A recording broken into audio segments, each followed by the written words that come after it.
हम सब संविधान पे बात कर रहे हैं, उस सदन में भी हुई, इस सदन में भी तमाम साथियों ने संविधान पे बात की। अपना अपना दायरा है, अपनी अपनी सोच है, अपनी अपनी प्राथमिकताएं हैं, लेकिन महत्वपूर्ण ये है कि हमने संविधान पे बात की। कई ओहदेदार लोग दूसरे स्तंभ के, वो तो ईश्वर से बात करने लगे हैं। भगवान को कितना काम है, किसी की नौकरी लगवानी है, किसी की शादी करवानी है, किसी को चुनाव जितवाना है, तो किसकी पर्ची निकलेगी, किसकी अर्जी लगेगी। तो अच्छा है कि हम संविधान के दायरे में बात कर रहे हैं। माननीय सभापति महोदय, नेहरू जी पर बहुत चर्चा होती है। जब से इस संसद में आया हूं, और मैं इस नई सरकार के बाद ही सदन में आया हूं, बचपन में सोचा करता था पार्लियामेंट पहुंचूंगा, लेकिन आज एक कन्फेशन करता हूं, हमेशा अपने को विपक्ष में देखता था, तो विपक्ष में ही हूं। तो सर ऐसा है, मैंने कई दफा कहा है, 14 का चुनाव, 19 का चुनाव, 24 का चुनाव, जवाहरलाल नेहरू नहीं हारे हैं, विपक्ष हारा है, कांग्रेस हारी है। 100 साल आप चुनाव जीतेंगे, लेकिन नेहरू को फिर भी वहां खड़ा पाएंगे, क्योंकि अथॉरिटेरियनिज्म के खिलाफ, पार्लियामेंट्री डेमोक्रेसी के प्रतीक हैं नेहरू। वो ढाल हैं, वो रक्षा कवच हैं। और मैं आपको बताऊं, हमारे नड्डा साहब ने जेपी का उद्धृत किया, और मुझे अच्छा लगा कि जयप्रकाश जी ने जब इंदिरा जी को, वो इंदू लिखा करते थे, जब चिट्ठियां लिखी ना इमरजेंसी के दौरान, तो नेहरू को इन्वोक किया। I am writing to you in the name of your father Jawaharlal Nehru. वो ऐसे व्यक्ति थे, जब उनकी आलोचना नहीं होती थी तो छद्म नाम से अपनी आलोचना स्वयं करते थे। तो मैं क्या कहूं, जयप्रकाश जी का कश्मीर पर जो नेहरू जी को चिट्ठी थी या इंदिरा जी को चिट्ठी थी, अगर वो चिट्ठी आज मनोज कुमार झा अपने नाम से कॉपी पेस्ट करके लिख दे, तो सर शाम तक मैं टेलीविजन डिबेट में विलेन बन जाऊंगा। मेरे पर यूएपीए लगे ना लगे, सांसद हूं शायद ना लगे, लेकिन बहुत तरह की तोहमत लगेगी। सर एक आवश्यक बात, हम महापुरुषों की जन्मतिथि पुण्यतिथि पर माल्यार्पण वाले दुनिया के नंबर 1 देश हैं। इतनी पुष्प वर्षा करते हैं जन्मतिथि और पुण्यतिथि पे, लेकिन सर वो तिथियां इस बात की भी होती है कि हम अपनी चुनौतियों को स्वीकार करें। अगर हम संविधान दिवस मना रहे हैं, क्या फ्रीडम के बारे में नहीं बात होनी चाहिए? दोनों तरफ ऐसी बातें हो रही हैं, मेरी कमीज सफेद, तुम्हारी कमीज गदली। अरे साहब, संविधान की कमीज देख लो, वो गदला ना हो, उस पे दाग ना पड़े, ये हमारा दायित्व होना चाहिए। आज से 25 वर्ष बाद मैं इस सदन में नहीं होऊंगा, हम में से बहुत लोग नहीं होंगे। जब 100 साल पे चर्चा हो रही होगी, बहुत चर्चा होगी, लोग विश्लेषण करेंगे, जैसे आज हम करते हैं कि नेहरू को यह करना चाहिए था, नेहरू ने वो नहीं किया। 100 साल बाद कोई आपके बारे में टिप्पणी करे, मैं जीवित नहीं रहूं, संभवतः मैं सदन में नहीं रहूंगा, लेकिन वो भी अच्छा नहीं लगेगा सर, अशोभनीय लगेगा। टाइम मशीन नहीं है सर, नहीं तो मैं अपने सारे साथियों को 47-46 ले जाता। खून की नदियां बह रही थी दोनों तरफ, खून की नदियां, मंदिर में गाय काट के फेंकी जा रही थी, मस्जिद में सुअर फेंके जा रहे थे। उस दौर में एक ऐसे देश के निर्माण का संकल्प, गलतियां हुई होंगी। आप विलेन क्यों बनाते हो भाई? विलेन मत बनाओ, आपसे भी गलतियां होती हैं, हमसे हुई हैं। मैं सिर्फ इतना कहता हूं माननीय उपसभापति महोदय, कि जब हम तबसरा करते हैं इस तरह के नेताओं पे, तो हम भूल जाते हैं 47 में इस देश की क्या हालत है। सर आपने घर बनाया हो, मैंने नहीं बनाया अभी तक, मेरे पिता ने बनाया। सर ग्राउंड फ्लोर बनाने में सबसे ज्यादा मेहनत लगती है, नींव है वो। नेहरू और अंबेडकर, पटेल, आजाद ने नींव डाली। आप सेकंड थर्ड फ्लोर बना रहे हैं, उन्होंने फर्स्ट फ्लोर बनाया, आप 5 फ्लोर और बनाइए, लेकिन नींव के बगैर फ्लोर किसी काम का नहीं है, ये याद रहना चाहिए। सर माननीय उपसभापति महोदय, हमारे प्रधानमंत्री जी, भाजपा के कई साथी, और चूंकि ये संविधान की डायरेक्टिव प्रिंसिपल्स में है कि यूनिफॉर्म सिविल कोड, सर मैंने विस्तार से अध्ययन किया है, नड्डा साहब ने भी अध्ययन किया होगा, तमाम साथियों ने। सर कई तरह के उस पे विचार थे, लेकिन डोमिनेंट विचार था कि इसको रखो, किसी दिन वक्त आएगा इस पर बात होगी। सर 44 आर्टिकल जो कि ड्राफ्ट में 35 था, उससे पूर्व आर्टिकल 39 क्लॉज सी है sir, about concentration of wealth.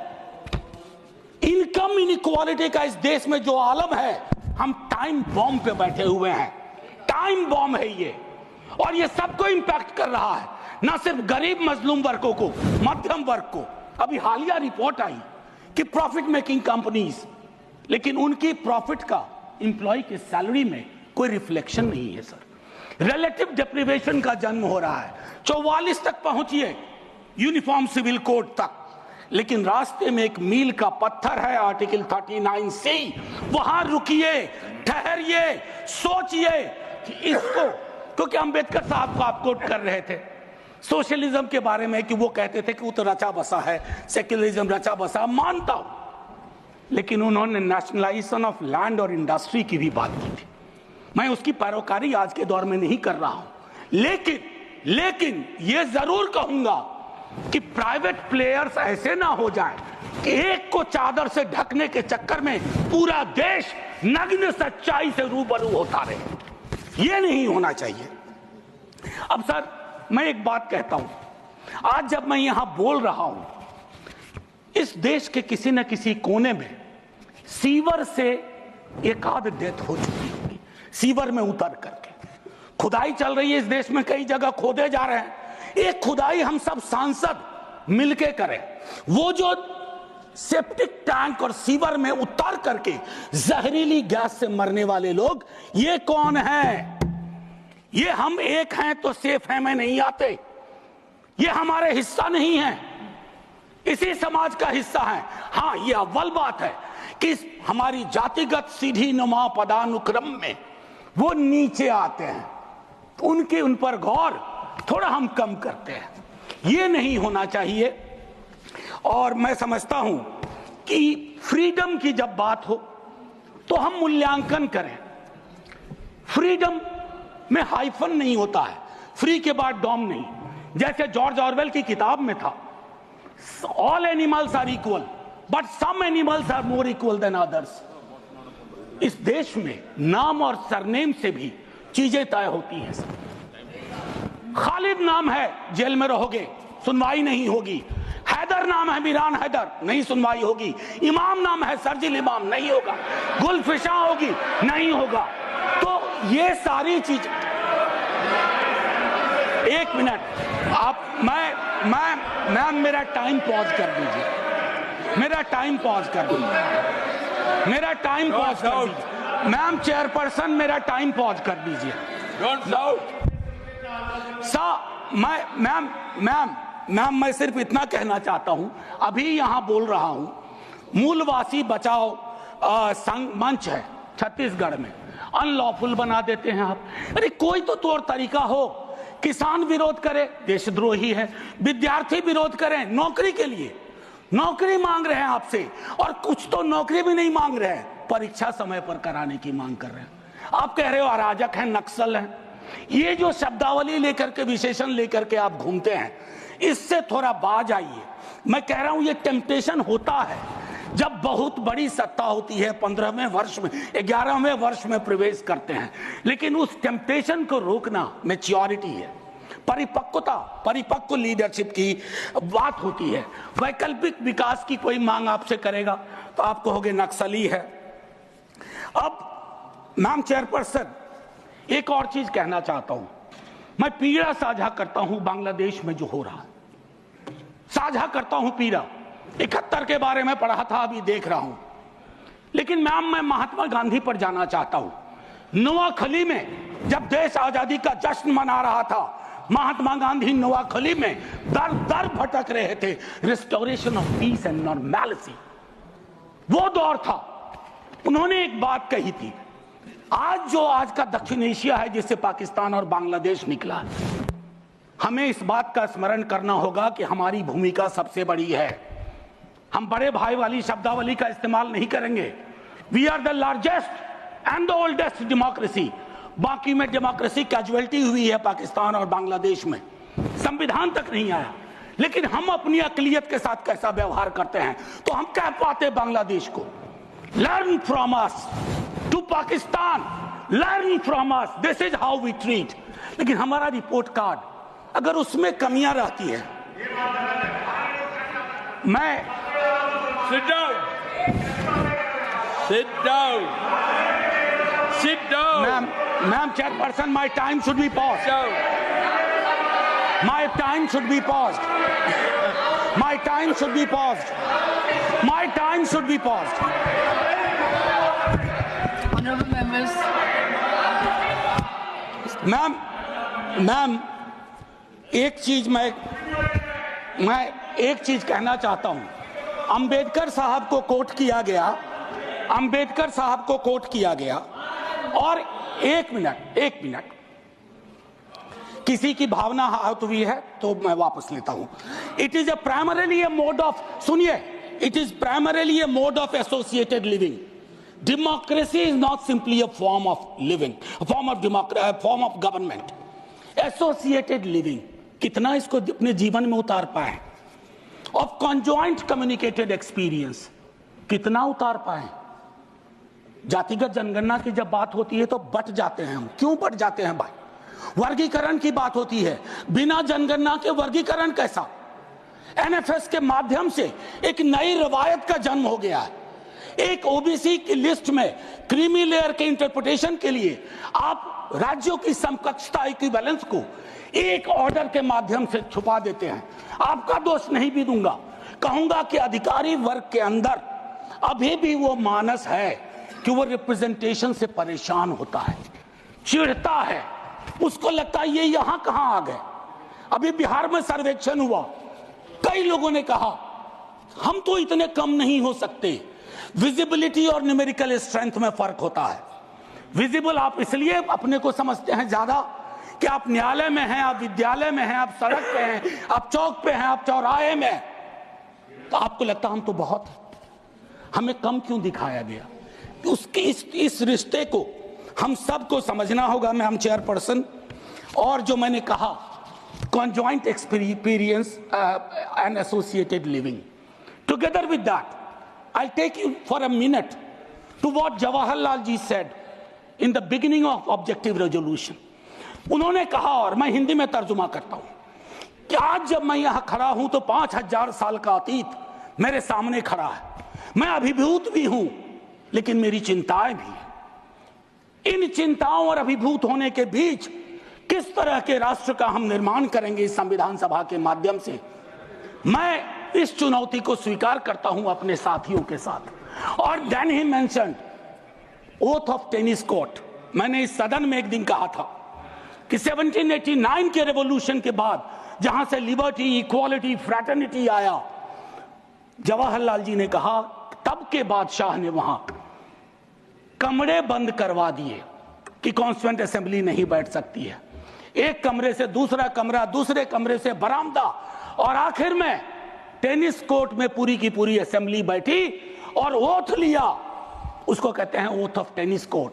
उन्होंने क्यों यह उदाहरण दिया कि हमारी डेमोक्रेसी में भी कभी इस तरह के चैलेंज आ जाए तो संसद इमारत की मोहताज नहीं होगी। संसदीय लोकतंत्र इमारत की मोहताज नहीं होगी, वो इबारत देखेगी। और इबारत में फर्क है। मैम आज मैंने कहा था हट करूंगा, 1.5 से 2 मिनट और चाहिए। अब मैंने कहा कि वन नेशन वन इलेक्शन की बात हो रही है, उस पर विस्तार से बोलूंगा जिस दिन अगर आया, अगर सिलेक्ट कमेटी को गया तो अलग बात है। लेकिन मैम इस देश में वन नेशन वन इलेक्शन था।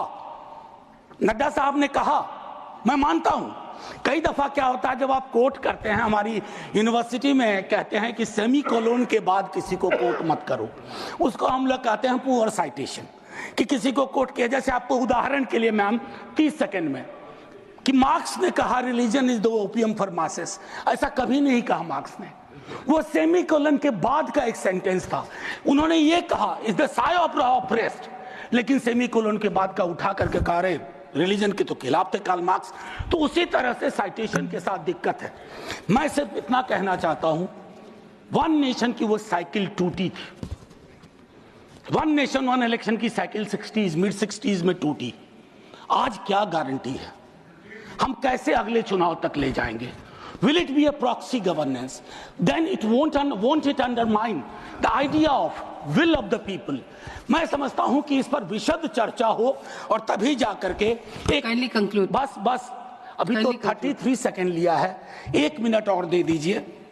मैम चेयरपर्सन, तारतम्य तो थोड़ा टूट जाता है, फिर भी अपनी एक बात कह के खत्म करूंगा। बाबा साहब भीमराव अंबेडकर के बचपने का एक छोटा किस्सा, क्लासरूम में बैठे हुए थे सबसे पीछे, शिक्षक ने कहा चूंकि मैथमेटिक्स में बहुत अच्छे थे, आओ इसको हल करो। ज्यों ही वो बोर्ड की तरफ बढ़े, जितने कास्ट हिंदू अपर कास्ट के लोग थे वो दौड़ के बोर्ड के पास गए, क्योंकि बोर्ड के पीछे उनका टिफिन बॉक्स था। उनको लगा ये पोल्यूट हो जाएगा। मैम, आज वो मान्यताएं नहीं हैं, लेकिन पोल्यूशन प्यूरिटी की नई मान्यताएं आ गई हैं, एक्सक्लूजन की नई मान्यताएं आ गई हैं। और आखिरी में ऑस्विज एक जगह थी पोलैंड में, जहां जिसको सिर्फ गैस चैम्बर से मत समझिए, ऑस्विज के बनने में सालों की नफरत और घृणा थी, जिसका अंजाम ना सिर्फ जर्मनी में भुगता गया, पूरी दुनिया ने। तो ये नफरत घृणा, इस पर लगाम लगे ना तो हर मोहल्ले में ऑस्विज होगा।